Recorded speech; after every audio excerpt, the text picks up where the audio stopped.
Assalamu alaikum. I am reading an interesting report of the New Indian Express. Please listen to it.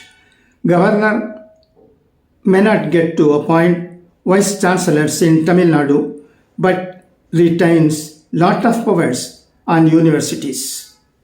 Chennai. The Tamil Nadu governor still wields considerable power with respect to state universities, though a recent Supreme Court ruling stripped the governor of the authority to appoint vice chancellors to 18 of 20 state-run universities. In a landmark ruling a week ago, the Supreme Court invoked its plenary powers under Article 142 to grant deemed assent to 10 amendment bills brought by the DMK government, though the vice chancellors will henceforth be appointed by the state government under the new amendments. A closer examination of the amendments and original acts of the universities reveals that the governor chancellor still retains various powers,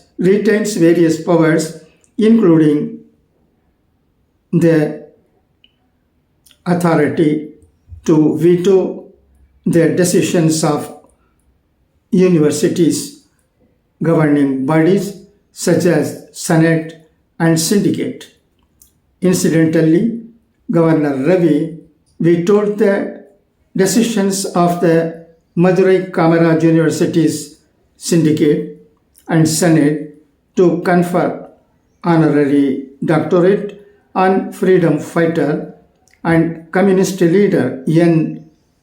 Sankaraya on November 2, 2023.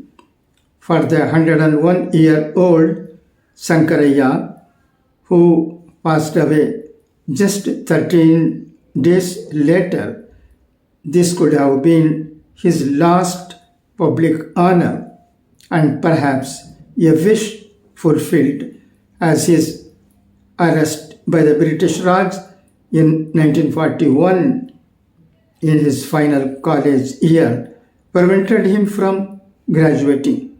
The governor also remains the chancellor of 20 of Tamil Nadu's 22 state-run universities. Governor can continue to examine university records, annual decisions,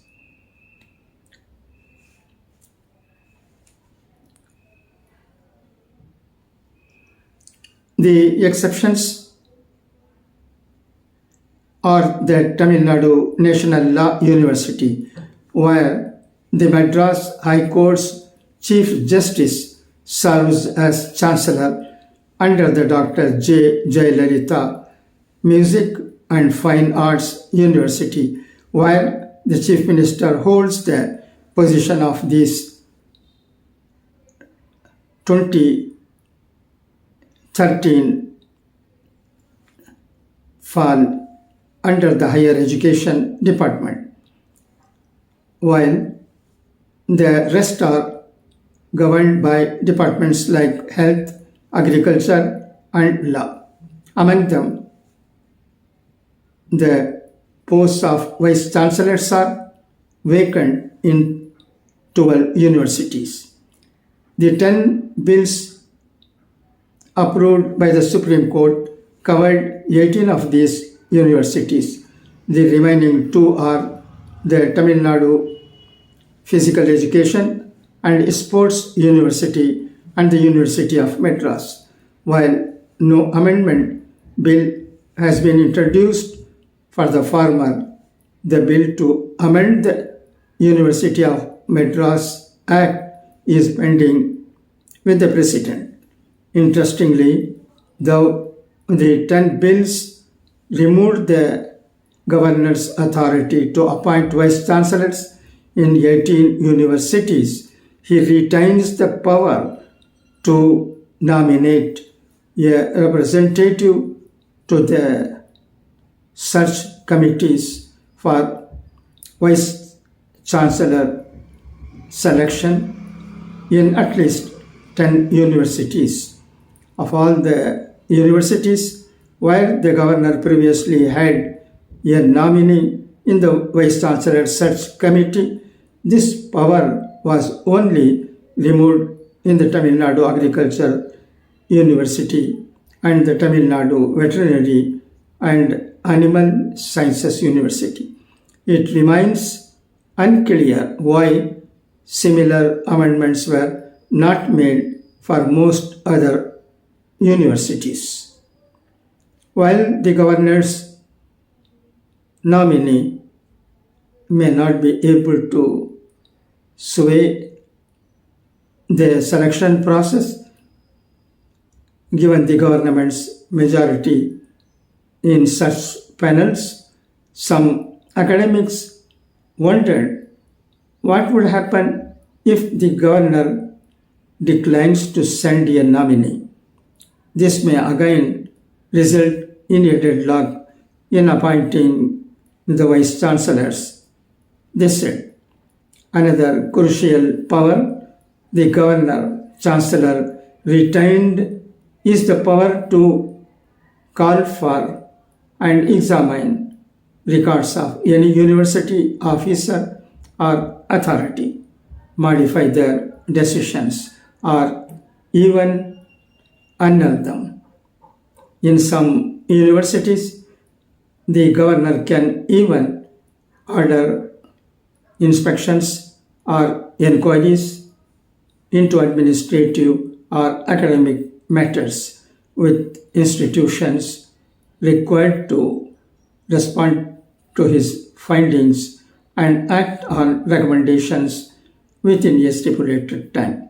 The governor also has the final say in disputes over elections and nominations to university bodies in many universities, and retains the power to nominate persons to syndicates, senates, and academic councils.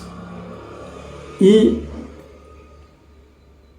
Balagurusamy, former Vice Chancellor of Anna University, said that retaining such powers could affect the functioning of the universities if disagreement arises between the governor and the vice chancellors.